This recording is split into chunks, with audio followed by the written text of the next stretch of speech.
everybody. For those of you who don't know me, my name is Jamie Garrison.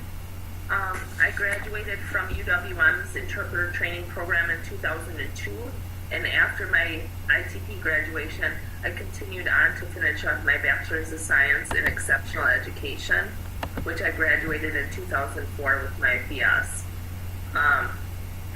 And I've been pretty much interpreting ever since. I got my foot in the door during my professional internship, and after I graduated with my bachelor's, I was hired, so I started interpreting right away after graduation, and have been doing so ever since, primarily community-based interpreting. And I was diagnosed with breast cancer in 2011 at the age of 30. It wasn't all that much of a surprise because breast cancer runs in my family.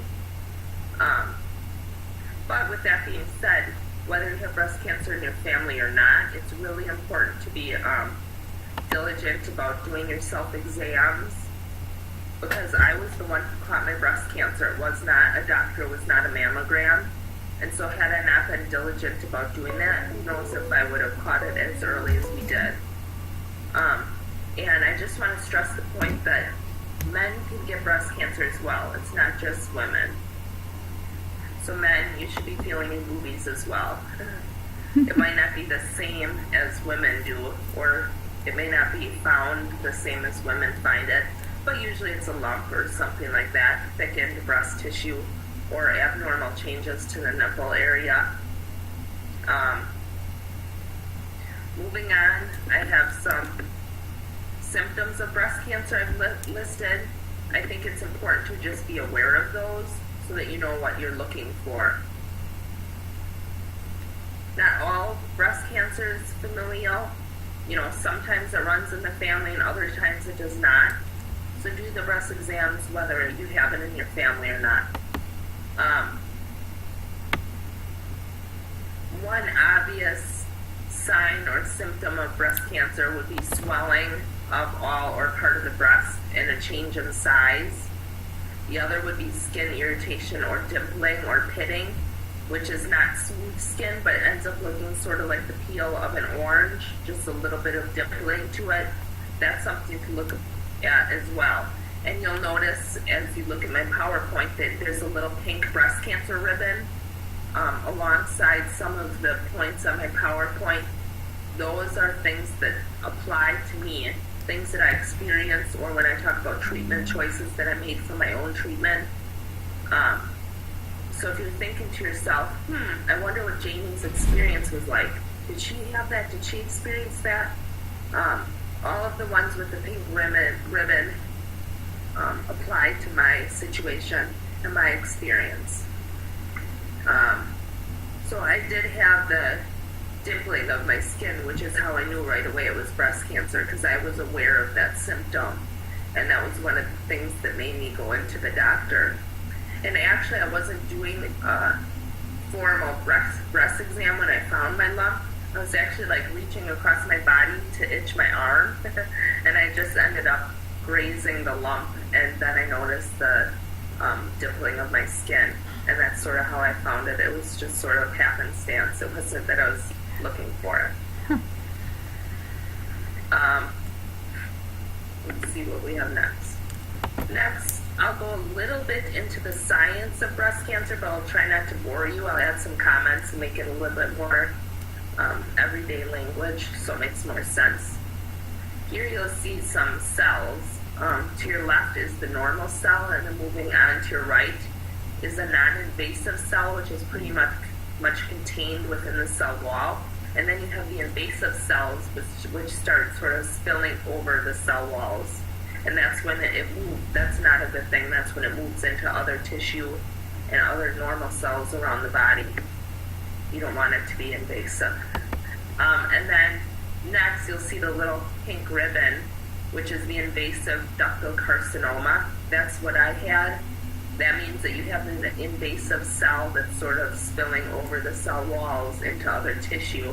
And then ductal, it was in the ducts of my breast. Carcinoma is cancer.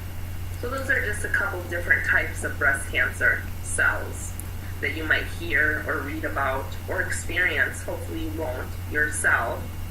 but maybe somebody you know might have had breast cancer. Let's see. And then I go a little bit into the grade of the breast cancer. They call it a grade of cancer. It's a quote-unquote score. It tells you how different are your cancer cells from those normal cells that you have in your body. Mine was grade 2, so they were moderately different than the normal cells in my body. And actually, I didn't really understand this when they first gave this score to me. I thought it was, basically the same as stage. What stage of cancer do you have? Now, as I research more into it, it makes a little bit more sense.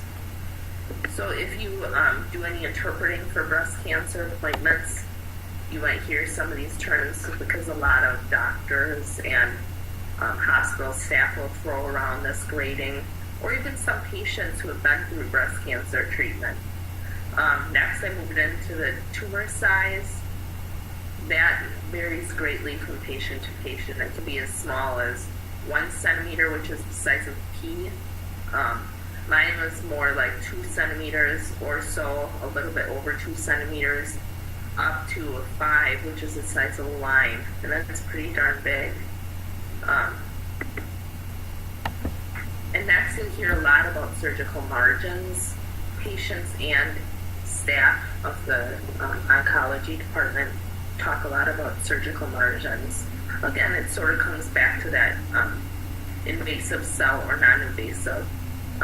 Does that cell sort of contain itself, or does it start spilling over into places that it shouldn't be? And on the left-hand side is the negative surgical margins.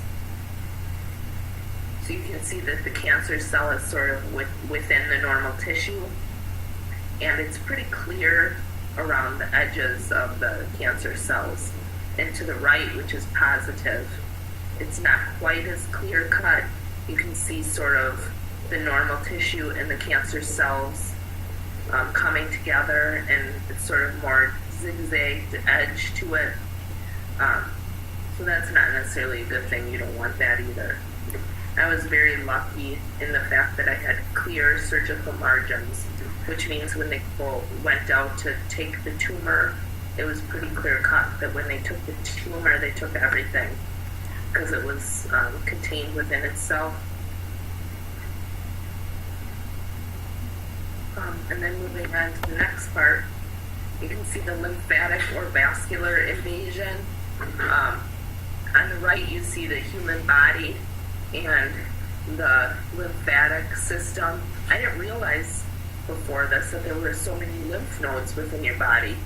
And the lymph nodes act as filters for different toxins or sickness. And when the breast cancer bleeds into the lymphatic system, it's not necessarily a good thing, because the lymphatic system takes all the healthy lymphatic fluid and moves it around your body to continuously filter the toxins or other things that you need to get out of your body. Because once your cancer gets into your lymph nodes, there's a good chance that it's traveling away from your breast into other parts of the body. So the more lymph nodes that are involved, the worse it is. I don't know the exact number of how many lymph nodes you have in your body, but I had friends that had 20-some lymph nodes involved, that they found cancer in 20-some lymph nodes, so they removed all those lymph nodes from their body. I can't imagine. I was lucky enough that they only found cancer in like 2 lymph nodes. That's all they had to remove for me, which is good, because you may have heard of other problems like lymphedema, which when you have these lymph nodes removed from your body, now your toxic fluid in your body or all your illness doesn't have anywhere to go, because it can't be filtered through these lymph nodes when they're removed, and it ends up backing up in whatever place it gets stopped up in the system, or the flow of the fluid. A lot of women have lymph nodes taken out from their breast or their armpit, because that's the area that's closest to the cancer.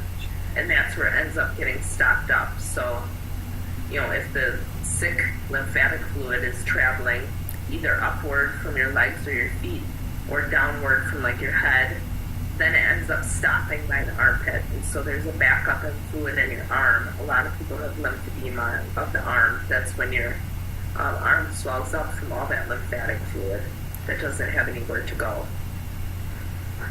That's why, as a breast cancer patient, you want to hold on to as many of those lymph nodes as possible and hope that they're free of cancer. The next slide talks a little bit about a type of breast cancer, which is the type that I had. You can see the little pink ribbon. It's called estrogen and progesterone receptor positive. So it's ER or PR positive. Basically what that means is that the estrogen and progesterone in my body is what was feeding the cancer cells to grow and thrive in my body. Which means from here on out, I can't have any estrogen or progesterone in my body. So I'm on medication currently to basically put me in early menopause so I don't have any hormones left in my body.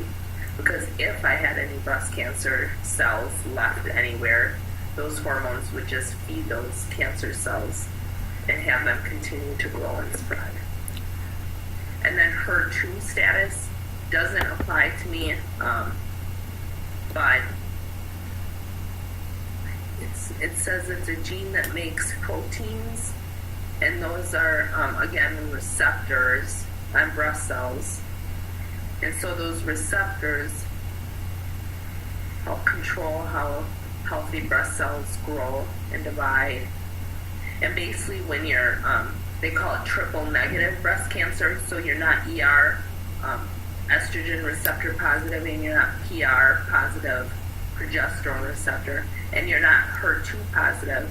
That's always a scary thing when you're triple negative, because then they don't know what is feeding the cancer cells and how the cancer cells are dividing and living.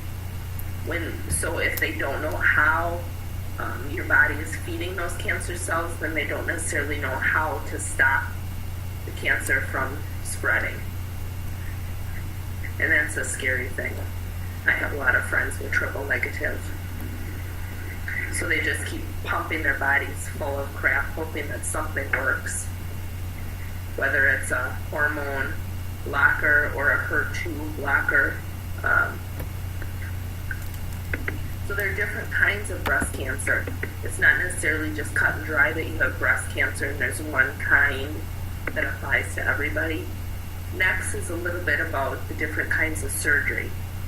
On the right is radical mastectomy, where they completely remove the breast and all the tissue surrounding, and then usually quite a few lymph nodes. You can see the one all the way on the right has a large scar in the armpit area. And to the left is the surgery that I had, which is lumpectomy. And then the blue circular area, that's just where they remove the tumor itself, but they don't remove any other surrounding breast tissue. They're just going in to remove the tumor, and that's it. So I had a lumpectomy where they removed the tumor, but then they did also remove a couple lymph nodes that were affected.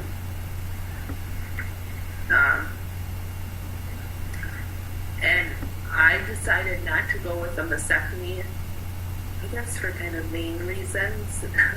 I was just in a point where I wasn't in a good place emotionally to be able to make that decision, thinking that I'd be able to go through my life without breasts. I just wasn't sure I wanted to do that.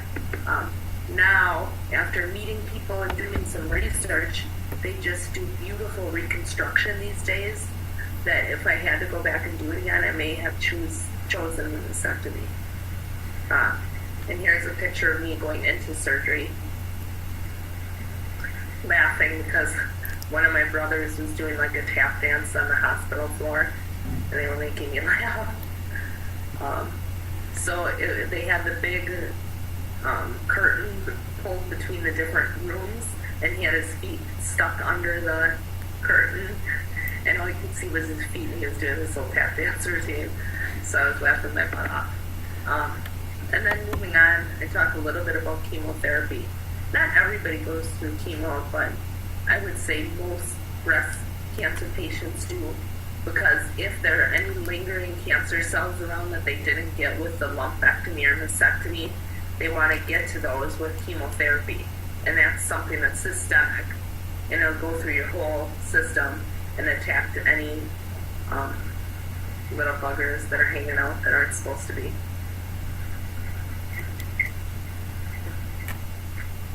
I tried to capture different approaches to giving the chemotherapy.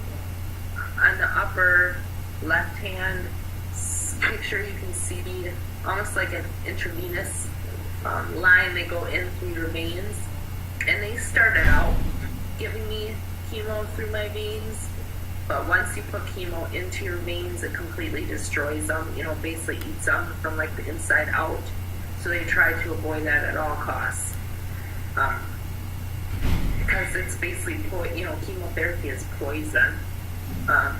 Once they start pumping that poison into your veins, whether it's on your hand or the bend of your elbow, anywhere where you can get an IV or have blood drawn, then it starts destroying those veins. And in the middle, you can see the woman with like the fanny pack type thing. Sometimes they'll send patients home with a pump. You may have heard of like diabetes pumps to give insulin 24 hours a day. They do that with cancer patients so that they can be receiving chemotherapy 24 hours a day. And they'll send you home with some kind of intravenous line, whether it's an IV, or in my case, I had a PICC line. You can see the picture on the way bottom on the left with a little ribbon. I had a PICC line surgically put into my left arm, like the inner bicep area, and that's basically surgically done. That they insert that intravenous line into a major vein or artery, and then that's where I was given my chemotherapy. It was an infusion that I would sit for a few hours, and my husband and I used to call that our date day. So we would go sit in an infusion, and we would pack a lunch and just sit and talk, because it would be a few hours each day that there were no interruptions, no children, no phone call. We didn't talk on the phone, we didn't watch television, we didn't do anything. We'd just sit in an infusion and eat our picnic lunch and talk. Once in a while I'd sit on Facebook, because at the time I wasn't working or anything. That was sort of my connection to my friends in the outside world. I got it, that was my chance to get out of my little cancer bubble. There I am at one of my infusions, and that little white thing is like a stuffed animal, but it's a little white blood cell.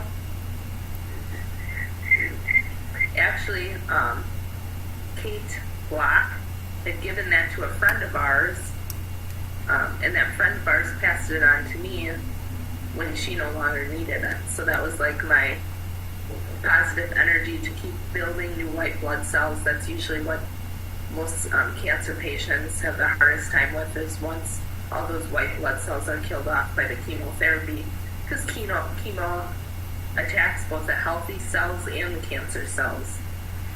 There are lots of negative effects as well, white blood cells being one of them.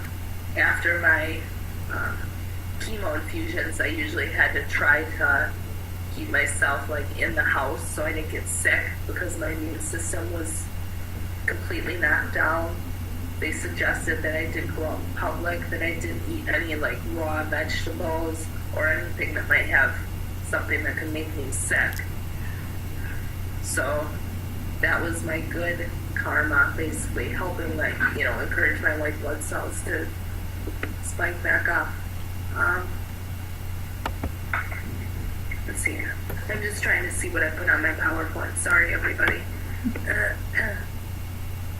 Here's more shots of my head as I lost my hair through my chemotherapy process. One thing that nobody ever told me that I thought was interesting is the fact that it actually hurts when you lose your hair. It almost feels like little pins, or little, like, not quite as sharp as pins, but little like pricks. If you've ever gotten a haircut and you have little pieces of hair on you and it sort of hurts, that's what it felt like, but in your head. So it hurt to put my head on my pillow when I go to sleep at night. And so on the top left, I started losing my hair, almost like a receding hairline. I still had a little bit of stubble in the back. And then as you move to the right on the top, I was losing more of that little stubble. And on the bottom, you can see all the shine on my head. I was really bald there. But it got to the point I learned quickly, because it hurt, it actually felt better to just go ahead and pick the hair that was gone, or the hair that was left, which is what I did. That's how part of the way that it got so smooth. A lot of it was just falling out from chemotherapy, but I did pick off the rest of it that I still had, because it took away some of that pain. The next slide, I give you an image of some radiation views, and it just sort of shows you how they give a breast cancer patient radiation without radiating their whole torso, because you don't want to hit the heart or the lungs or the stomach or any of that kind of stuff. So they just sort of skim the top of the torso while hitting the breast and trying to avoid hitting any other major organs. And radiation, there's a lot of patients that will have mastectomies for the purpose of just avoiding getting any kind of radiation, because that's as nasty as chemo. It can cause cancer, different kind of cancers after the fact. You know, you start with the primary cancer, breast cancer, but then you get radiated, and so it could lead into like leukemia or some other cancer after that, which you may be familiar with the journalist and news anchor Robin Roberts. She had breast cancer and then had a blood cancer after the fact, probably as a result of having radiation.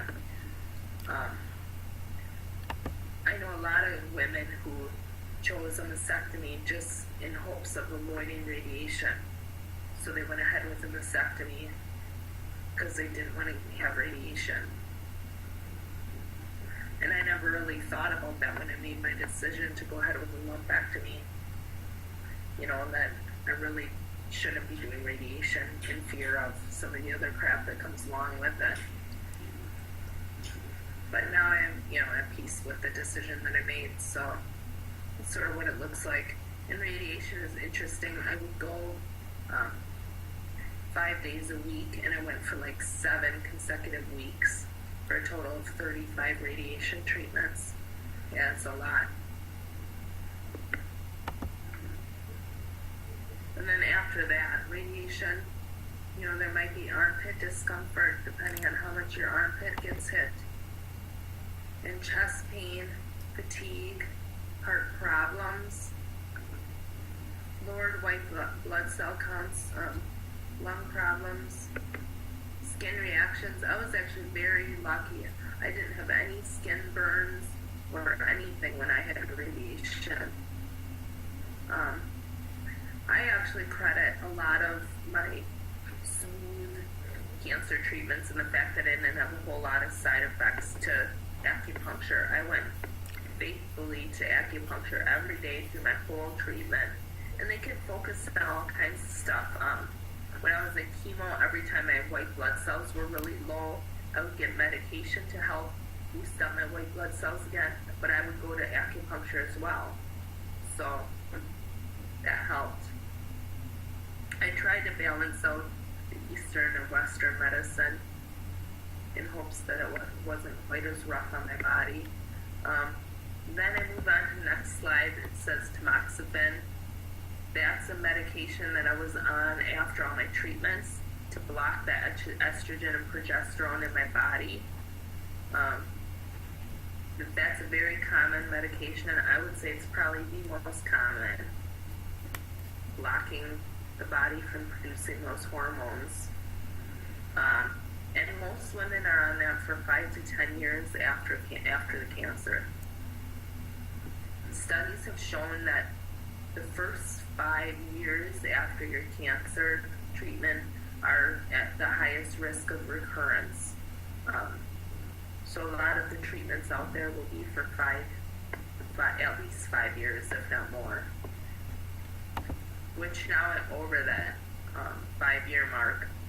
So I was on the tamoxifen, but with tamoxifen there's a risk of blood clots, and I'm prone to blood clots anyways, so the doctor was nervous about that and took me off of it.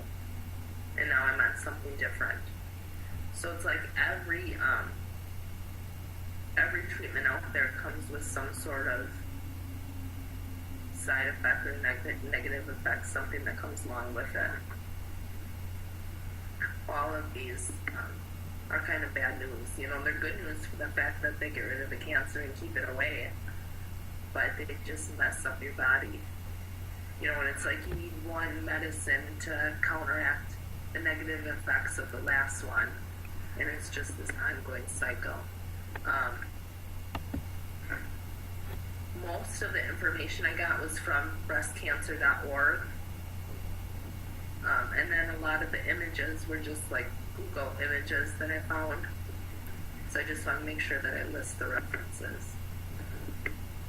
I think that's pretty much it for the references. Okay. Well, thank you for your time, everybody. I hope you learned a little bit. I hope you were able to take away a little nugget of, information or knowledge, awareness from my presentation. I wanted to give you some insight on what that chapter of my life was like. Honestly, I mean, for me, it wasn't quite as scary as it probably is for a lot of women, but because I, was aware of the symptoms of breast cancer, and I did my self-exams, I was able to catch it early. When I was diagnosed, I was only at stage 1, which is very treatable. So I think that's the thing that I want to stress the most, is just know you're normal. Women have breast changes every month with their cycle. You may have cysts that develop, and those feel very similar. But if you know you're normal, that you had a lump on the first day of the month, and then by the time your period was over, the last day of the month, it just went away, and it didn't come back till the first of the following month, then it's probably hormonal.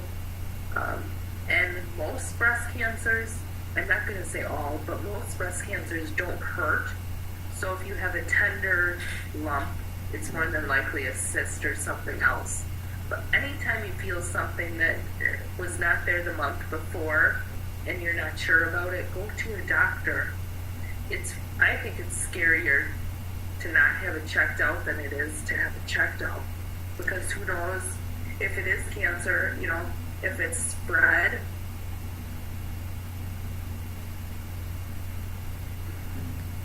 And that's the thing I would stress about men. It's probably embarrassing to go to the doctor and say, hey, I have this lump on my chest. I don't know what it is. I know it's very embarrassing. It's probably a pride thing. But a lot of men have very advanced breast cancer because they put it off for so long going to the doctor. It's spread to other parts of the body. And usually men end up dying from breast cancer more than women do because they put it off for so long that it's no longer curable. Talk to the men in your life, talk to the women in your life, pass along the information, do a little bit of homework yourself. Check out that breastcancer.org. It's very user-friendly. There are lots of other websites and other resources out there. While it is a scary thing, it's very treatable if you catch it early enough. And as I went through some of my slides, I hope that you see that when it is treatable with chemo or radiation or surgery, that it's really not as scary as you might think if you don't, if you're not familiar with it. The more knowledge you have, it takes away some of that mystery behind it. I really think that awareness and self-exams are the two most important things I would like for you to take away from this. Those are the things that'll save you or somebody you love.